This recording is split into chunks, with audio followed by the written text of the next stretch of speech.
student, in next class already have discussed respiration. आपने पढ़ा respiration क्या है, रेस्पिरेशन उसके बारे में जाना, कितने का टाइप्स है इसके बारे में जाना।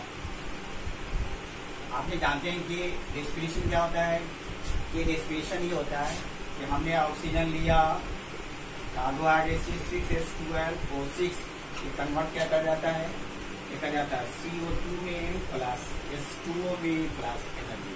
देखा था ये जो रिएक्शन है किसका है, रेस्पिरेशन का। तो रेस्पिरेशन क्या होता है, कहा था रेस्पिरेशन क्या है, ये biological oxidation of carbohydrate, protein, fat with release of energy. Carbohydrate with release of energy और energy in the form of ATP, ATP के फॉर्म में एनर्जी निकलता है। वहां देखा था। उसके बाद आपने क्या देखा, टाइप्स देखा था। टाइप में क्या देखा था, टाइप में देखा था कि आपने देखा था एरोबिक रेस्पिरेशन और दूसरा क्या देखा, एनाएरोबिक रेस्पिरेशन। ऑलरेडी एरोबिक में क्या क्या देखा था, presence of oxygen, presence of oxygen, उसको क्या कहा था, उसको कहा था एरोबिक रेस्पिरेशन। दूसरा क्या था, एनाएरोबिक कहा था एब्सेंस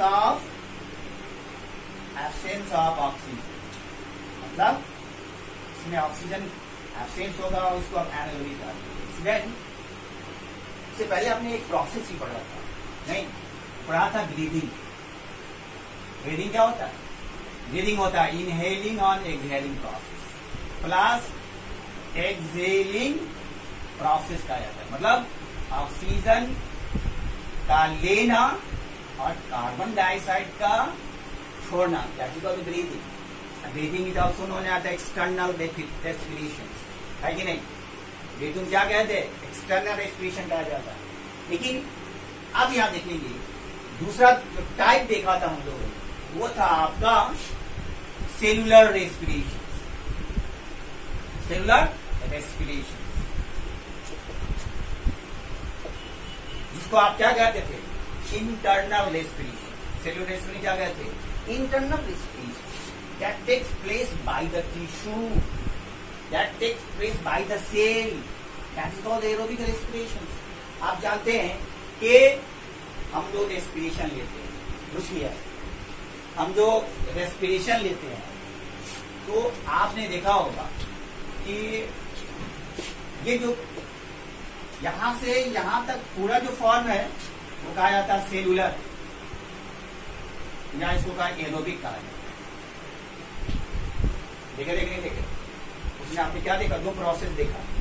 ये दोनों प्रोसेस क्या था, ये जो दोनों प्रोसेस था वो था आपका ग्लाइकोलिसिस और दूसरा क्या था, क्रीब साइकिल।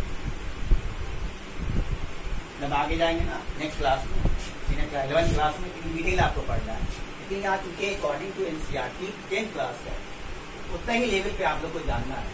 तो ये ग्लाइकोलिसिस और ये क्रीब साइकिल, ये दोनों मिलकर के कहा जाता है, ये जो ग्लाइकोलिसिस है और ये जो क्रीब साइकिल है, ये दोनों मिलकर के ये सेलुलर रेस्पिरेशन का फॉर्म करता है। ये दोनों मिलकर के इस रिएक्शन का फॉर्मेशन करता है। कैसे आप जानते हैं ना, ग्लाइकोलिसिस में क्या होता है, ग्लाइको मतलब होता है ग्लूकोज, लाइसिस का मतलब ब्रेकडाउन, मतलब ग्लूकोज का ब्रेकडाउन ग्लाइकोलिसिस कहा जाता है। सिंपल वे में लंबा जरा प्रोसेस है, जो आप 11th में जाएंगे ना, लंबा प्रोसेस, लंबा रिएक्शन से। लेकिन सिंपल वे में आप ये जाने कि ग्लूकोज का ब्रेकडाउन होता है क्या चीज में, पाइरूवेट में। क्या चीज में होता है, पाइरूवेट में होता है, जिसको आप क्या कहते हैं, पाइरूविक एसिड कहा जाता है। क्या बोलते हैं उसको, पाइरूविक एसिड कहते हैं। ये रिएक्शन कहाँ हो जाता है, इधर प्रेजेंस ऑफ द साइटोप्लाज्म कहाँ होता है, ये इसमें ग्लाइकोलिसिस होता है। अगर क्रेब साइकिल की बात करें तो, अगर क्रेब साइकिल की बात करें तो यही क्रेब साइकिल के प्रेजेंस में, मतलब इस प्रोसेस के प्रेजेंस में, किसके प्रेजेंस में? In the presence of mitochondria. आपने देखा ना माइटोकॉन्ड्रिया, आपने देखा होगा माइटोकॉन्ड्रिया ये नहीं,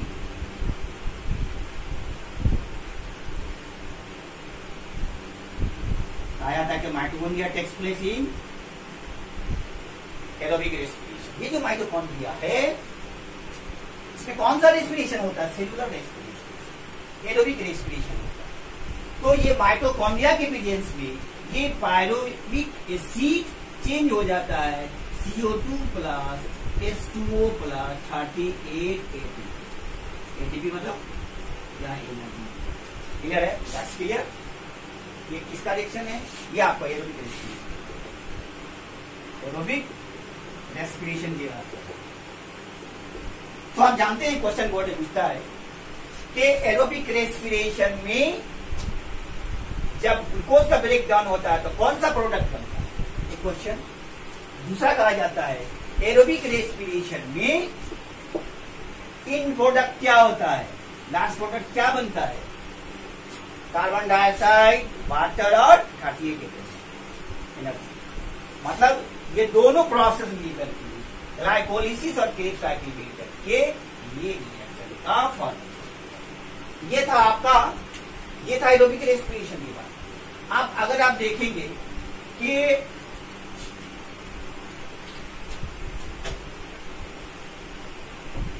अगर एनारोबिक की बात देखें तो एनारोबिक में क्या होता है? एनारोबिक रेस्पिरेशन, क्योंकि एरोबिक रेस्पिरेशन प्लांट्स भी होता है, एनिमल्स भी होता है, मतलब ह्यूमन भी होता है। तो ये दो तरह से आता है इसको डिवाइड। एक हुआ प्लांट्स के केस में, दूसरा क्या हुआ एनिमल्स के केस में। आप देखेंगे प्लांट केस में क्या होगा? सेम प्रोसेस होगा।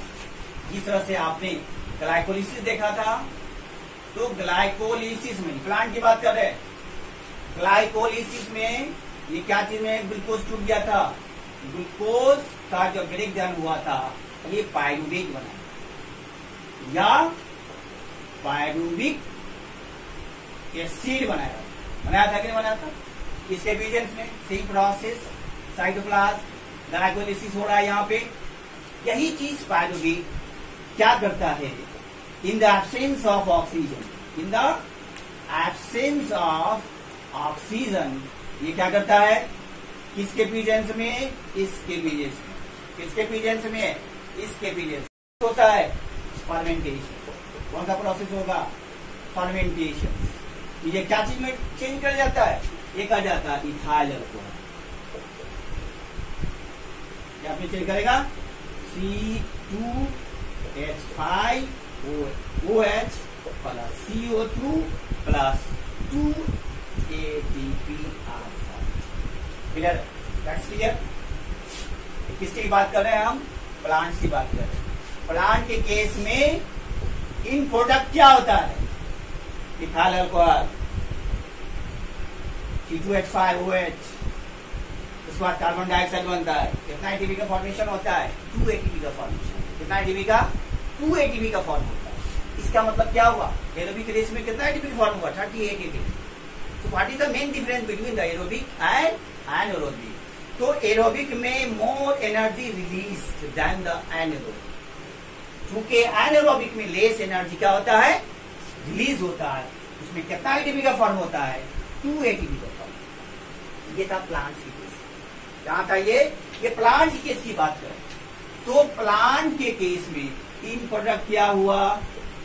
क्वेश्चन आता है एनारोबिक रेस्पिरेशन में प्लांट के केस में इन प्रोडक्ट क्या बनता है? पहला क्वेश्चन था, इस बार बोर्ड में भी था।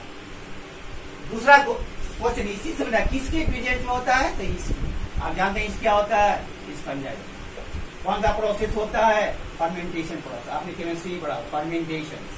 उस प्रोसेस के जरिए इथाइल अल्कोहल और कार्बन डाइऑक्साइड। अब एनिमल के केस में क्या होगा? तो आप जानते हैं कि एनिमल केस की बात करें तो एनिमल केस में सेम प्रोसेस होता है। यहां पर सेम प्रोसेस, यहां क्या होगा?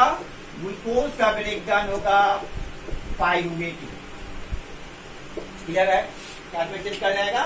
पायरुवेट में चेंज कर जाएगा। of pyruvate say in the absence of oxygen, in the absence of pyruvate या pyruvic acid, कंफ्यूज नहीं करना, pyruvate यानी एट जो है एक एसिड में चेंज कर देगा, ये आपको चेंज कर देगा क्या चीज में, in the presence of muscles, muscles में ये चेंज कर जाता है, लैक्टिक एसिड में चेंज कर जाता है, plus CO2 plus 2 ATP। Clear, that's clear.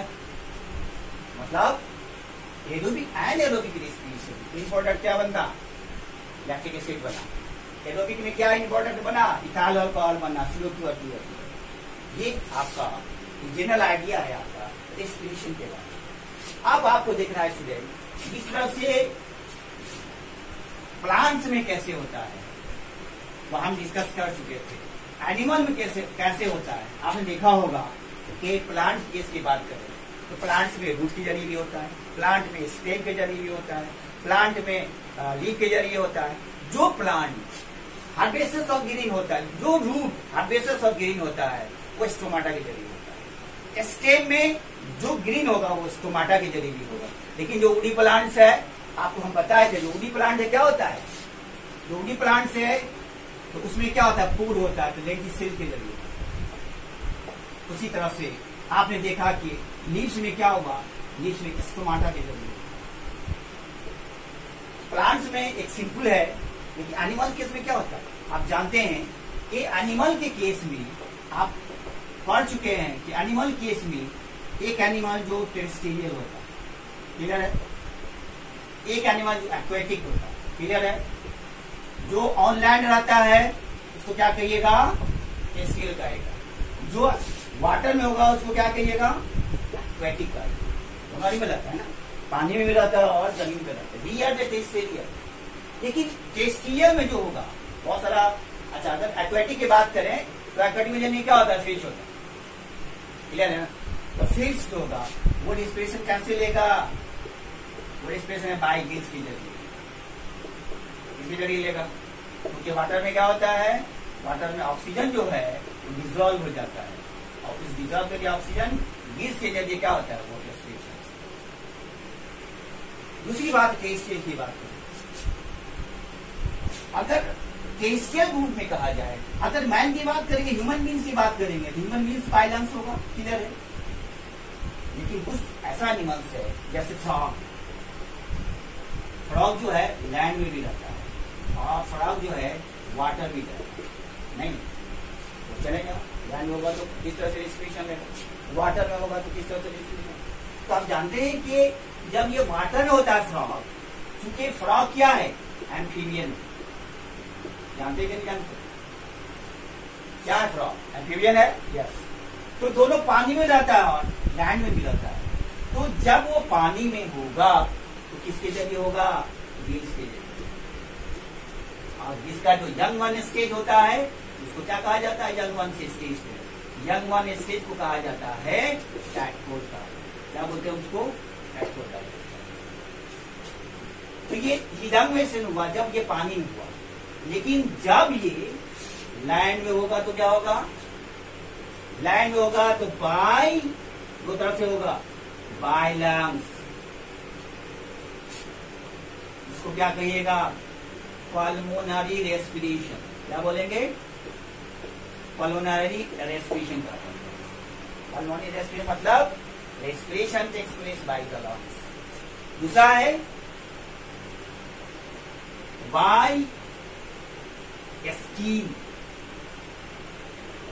Vast आया, वास्ट स्कीन, वास्ट स्कीन, तो इसको क्या कहिएगा, क्यूटेनियस रेस्पिरेशन का, क्यूटेनियस रेस्पिरेशन का। कैसा प्रोसेस होता है इसमें, हाइबरनेशन, कौन सा प्रोसेस होता है इसमें, हाइबरनेशन होता है। हाइबरनेशन का मतलब क्या होता है, विंटर स्लीप। ये फ्रॉग क्या होता है, अगर ये होल में रहा तो 4th महीना ये होल में रहता है, तो जब होल में होगा तो स्किन के जरिए क्या करेगा, respiration. These are respiration takes place in animals. गया है।